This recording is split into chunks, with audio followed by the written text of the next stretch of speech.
Hi everyone, Inferno here with a review of This Means Warp, which is a top-down spaceship management game developed by Outlier Games and published by JJX.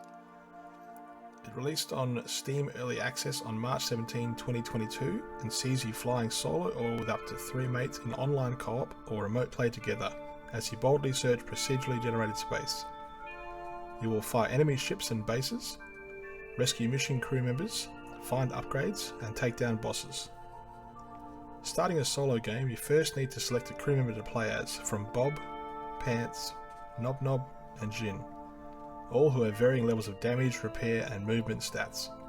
You're then given a brief intro to the overarching story where the Norg have declared war on your civilization by destroying an outer rim planet.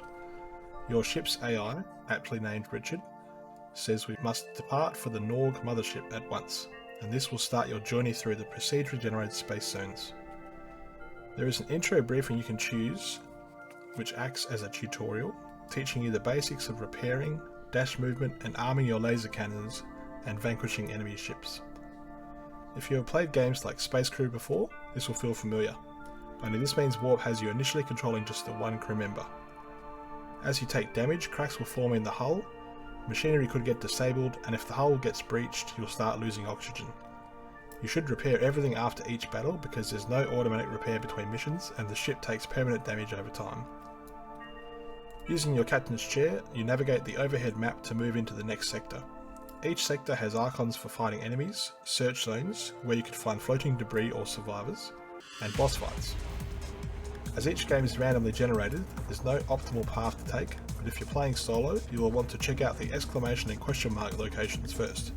This is in the hope you can come across a survivor who can join your crew as your survivability increases dramatically with extra crew members. As this is a roguelite game, if you get destroyed, the game is over.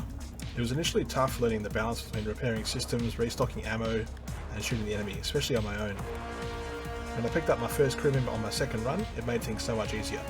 You can assign them to a station such as laser cannons or oversee repairs or other systems.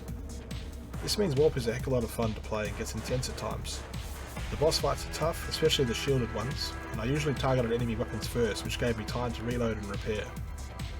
As you complete runs, or get destroyed, you will earn experience to level up your crew members, increasing one of their primary stats, as well as earning money which you can use to purchase upgrades for your ship at a shop.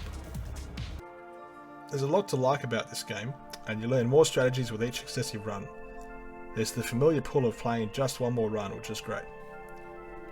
Overall, This Means Warp is a fantastic space management game that looks simple at first but is much more complex. Unlocking upgrades and finding crew members becomes key, and this is a lot of fun in co-op. The game is looking to be in early access for 12 months, and the development roadmap has some exciting features in the works such as new missions and weapons, a new player ship and more. This review utilised the key provided by Mark Allen PR, and This Means Warp is available now on Steam Early Access. I hope you enjoyed this review of This Means Warp. You can see more reviews and gameplay videos on my YouTube channel. Be sure to subscribe to the channel, and if you like what you see with This Means Warp, let me know your thoughts in the comments. My name's Inferno, and I'll see you next time.